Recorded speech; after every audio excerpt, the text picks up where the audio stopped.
Got a Vision Gut Entertainment. You know the rules. You definitely know how the fuck we play. Back at it. Once again, we here with another album review. Man, oh man, we gotta treat this one. First of all, I want to take my hats off to these cats for just being, you know, representing the culture, representing the art form, being opposite, being the truth, never compromising their sound, the type of music that they produce and put out towards the world, you know, being in the from the you could say the golden age of rap era. And when they came out, a lot of gangster groups and all types of stuff, and hip hop was changing. And they still didn't fade out like other groups faded out. You would think like a group like De La Soul, when you first see them, you know what I'm saying, even though 3 Feet High Rising is a classic, right?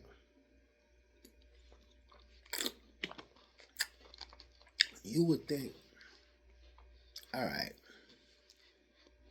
a few years down the line, these dudes is gonna fade out. And when they came in the game, they was looked at like, the fuck? It's good, but what the fuck? And as they progressed in the game, they was still being looked at like, what the fuck? But they kept coming with bangers, kept coming with creativity, coming over all types of issues, label issues, streaming issues, all types of stuff. But it didn't stop from De La Soul delivering masterpiece quality projects all through these 35 damn near year plus career. The OGs are doing it strong. Definitely lost a member. Dave. That sucks because he was one of the kickers, the heartbeat. He was like the heartbeat of the group. But what I like about this Cabin in the Sky album, they didn't use Dave's death as a pawn for attention. Like, they didn't put him on every verse. Dave probably got like 3 to 4 verses, and the album is very, fulfilling, long. As far as time, it's a long album, so they could have easily, like what they did with the Mobb Deep album, they could have easily just had Dave on every song, but they chose not to. And the title of the record is more focusing on, it's about Dave. It's a tribute to Dave, basically, in all forms. How they, standing without him, how they miss him, still incorporating him in the group without overshadowing with many different verses, and stuff like that. So I respected that they kept it current and they kept it focused, but they didn't forget about him, and they kept him, his name strong, his name going. When you see them, you're gonna see the 3, because he remains. You know what I'm saying? Word up. So, like, getting into the album, when it starts, it's a beautiful thing because you get that feeling of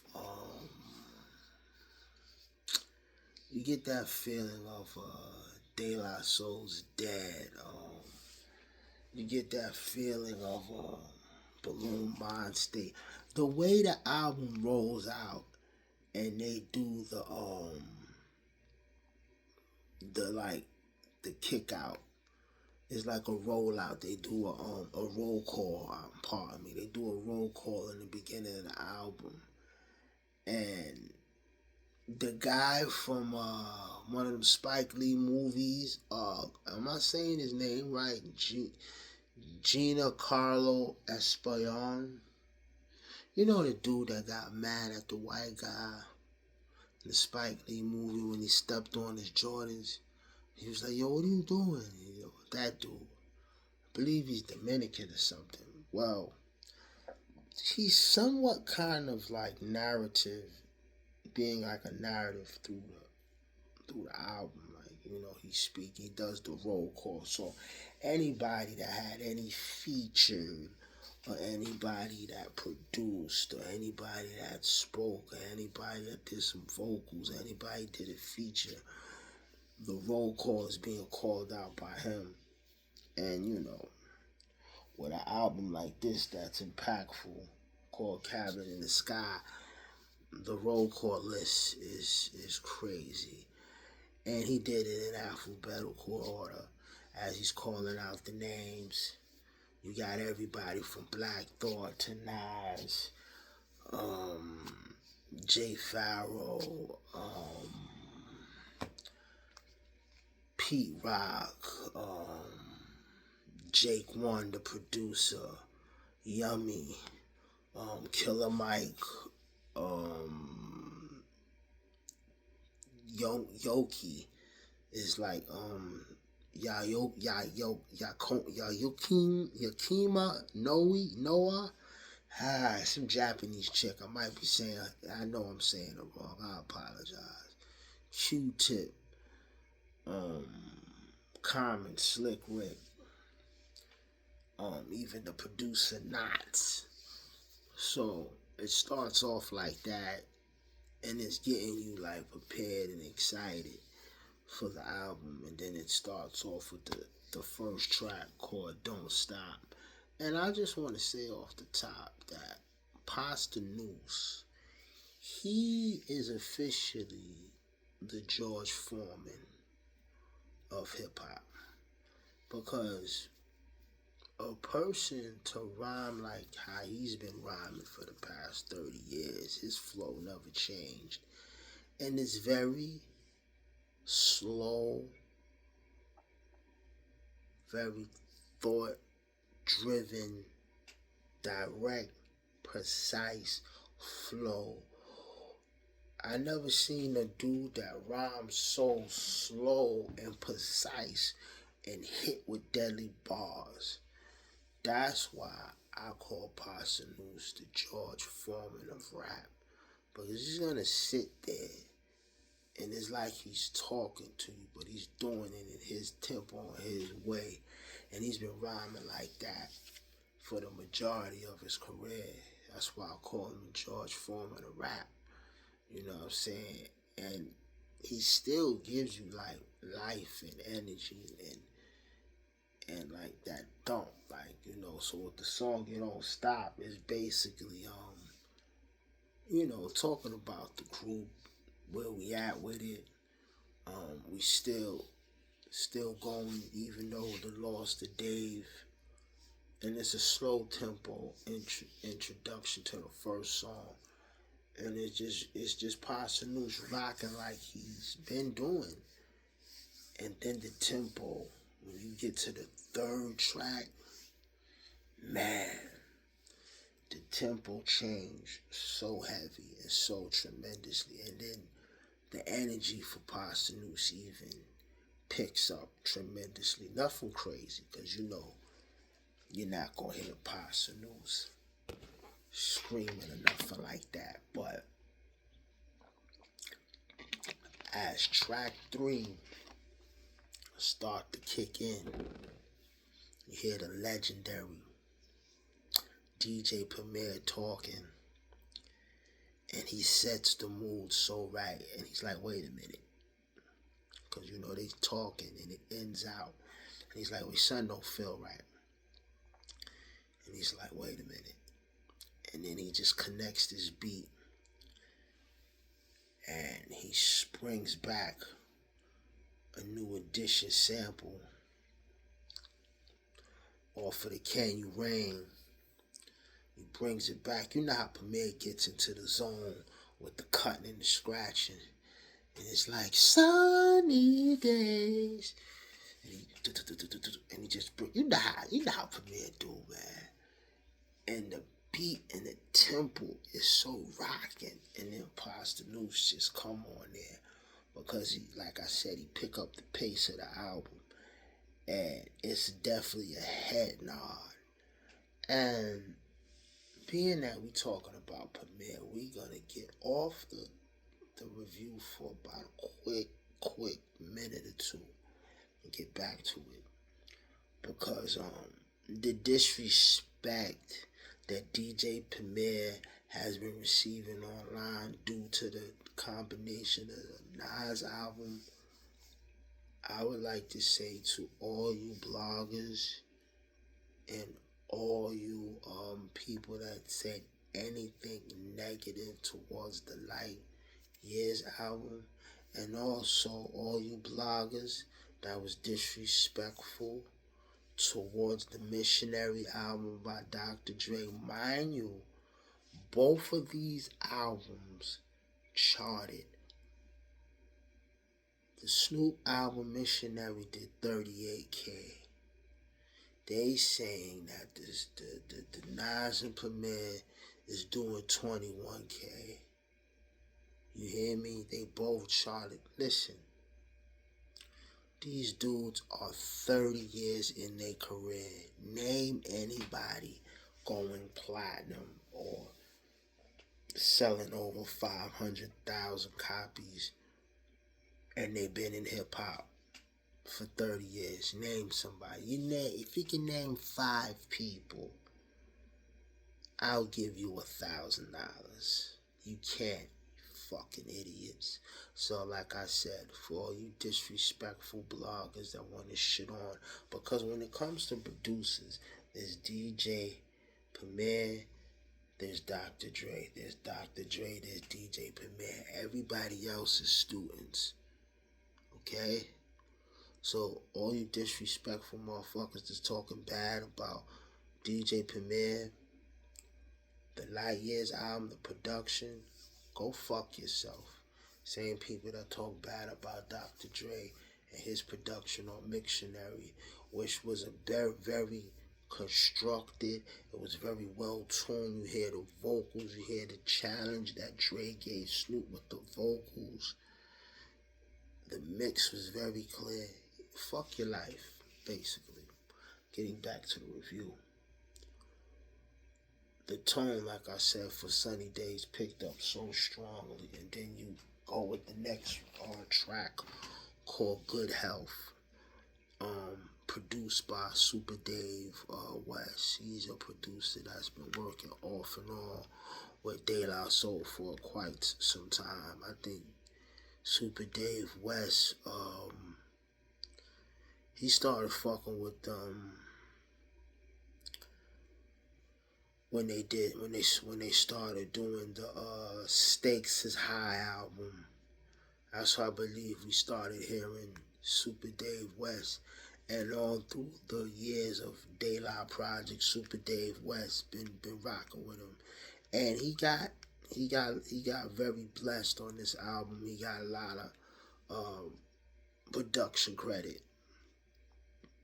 And like I said, the next track that ended is called Good Health. It got Dave rapping on here. You know, Super Dave and Dove and, you know, Posdnuos, one, what, you know, the monologue of the name.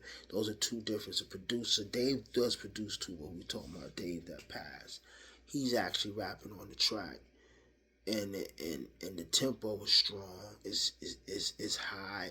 The bass got a thump to it. It sounds clear. Dave is going in. Posdnuos gives a great delivery. It's a dope record. It's called Good Health. And then you got the skit with the chick Yummy. It's a little skit, not a skit, like an interlude that doesn't last long. Like I said, it's an interlude, and then the next track is hooked in very strong in delivery. You got Pete Rock on the production. It's called The Package, and Pasanus, he's the leader on the track, and it's a slow, groovy tempo type, smooth, premium type stuff. Pete Rock giving you straight it's like a blues type record with a funky like groove type tempo, and Pasanus is on his shit. The next track is called Quick 16 for Your Mom. It's featuring Killer Mike, and it's basically a record just uplifting and appreciating mothers. You know what I'm saying? The whole song is about you know Killer Mike talks about his mother. Pasanus, he starts off the record saying how they was born in the Bronx. You all know that he said that many times in his career. He was born in the Bronx, ended up moving to Long Island. The sacrifice his mom's made, keep the family together, and then you got Killer Mike going on there doing this little Quick 16, bigging up his mother, talking about how strong she was. It's a great record. Then you got the next record, Just How It Is. Got some female, Garth Duncan, I believe her name is. You got also Jay Farrell on there. Jay Farrell was playing the cheating boyfriend.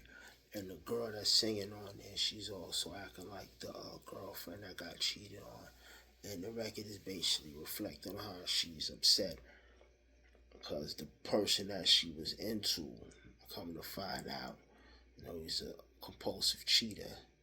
And women don't like that. So, the reactions of when females discovered that, start erasing pics from Instagram and stuff like that. And her lesbian friend is telling her, you should become lesbian because all men cheat.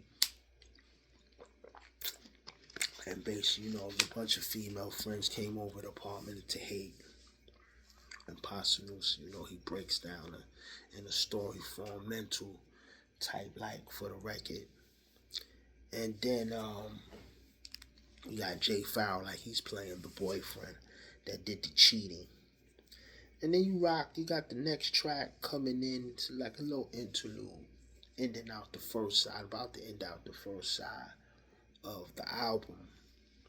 You have Cruel Summer. Dope record. It got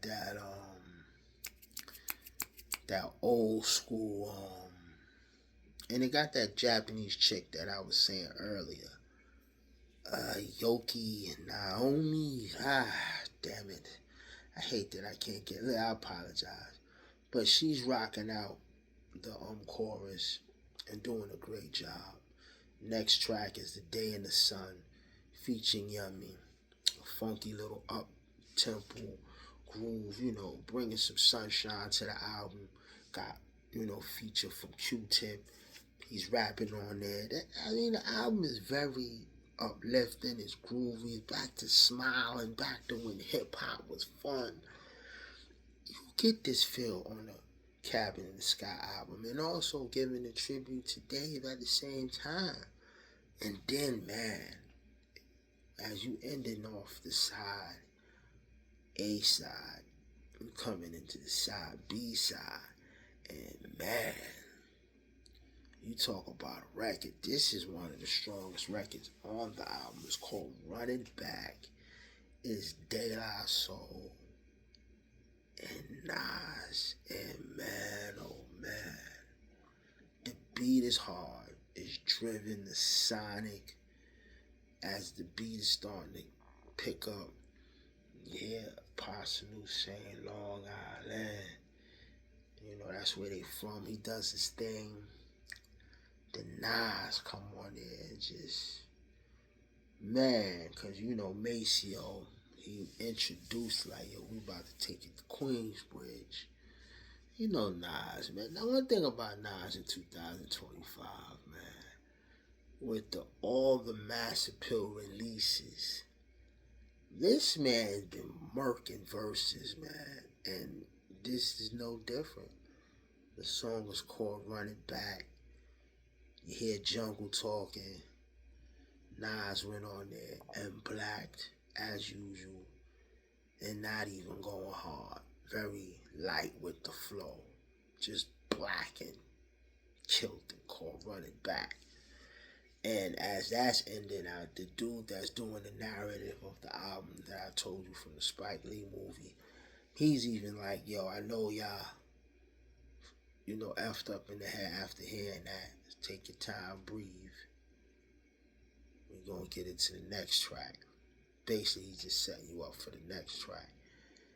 And it's a dope record. It's another tribute, basically, to Dave. And it's called Different World, produced by Pete Rock.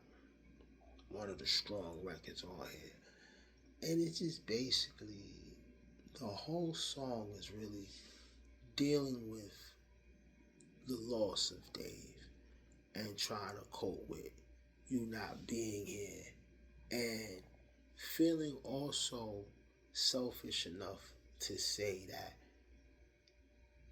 he wished that he wasn't here because he'd rather even have him here arguing with each other and being there for each other instead of not him here. And it's hard to deal with at times, but the fact that he knowing that he's at a better place and he's peaceful, it brings him joy. But he's missing him sincerely. The world is missing Dave, one of the strong members of the group. I was very heartbroken when I heard that he passed away because, he did a lot for De La Soul, man. Like in my opinion, when you call groups of all times, De La Soul's top 10, like, I don't care what anybody say. Then you get into the track Patty Cake, Jake One and this dude named Sam Wish get into the track. And basically that record is about like over succeeding your boundaries in life and not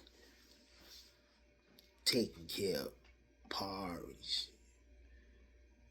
Being naive, being stupid, not being efficient. Basically, like you hear about when just Dave is on this track, he raps about how a couple is together and they're in a home. They're in a couple type thing, but it's not a productive or fruitful type relationship. The house is not together. There's no food in the refrigerator. They ain't got priorities together. Bills are not paid, but they got cigarettes. You know what I'm saying? The things they don't need, they have. And it's just showing how,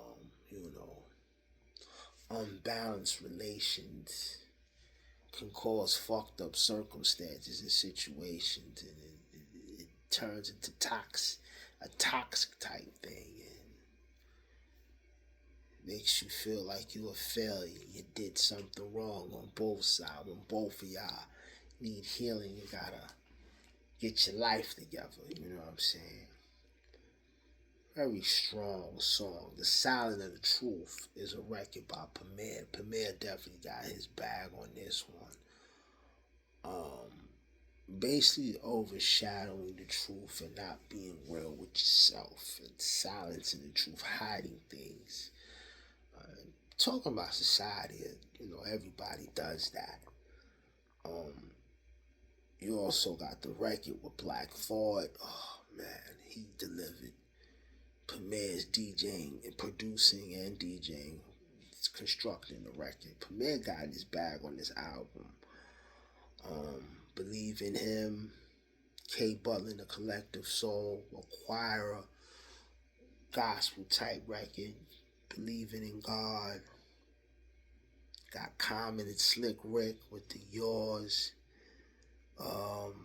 Strong track. Once again, Pete Rock. Pete Rock came in there and they slowed it down, ended out the album with Bilal. Yo, Calvin and Sky, the title track. Dave on there rapping, another tribute to Dave. And another ending out tribute to Dave. And that's him rapping by himself. And it's called Push. If you haven't heard the Cabin in the Sky album, you're playing yourself. It's definitely made my list. The first album to make my list of 2026. I know y'all saying, wait, the album came out last month. Anything came out from late October, we counting that into the next year.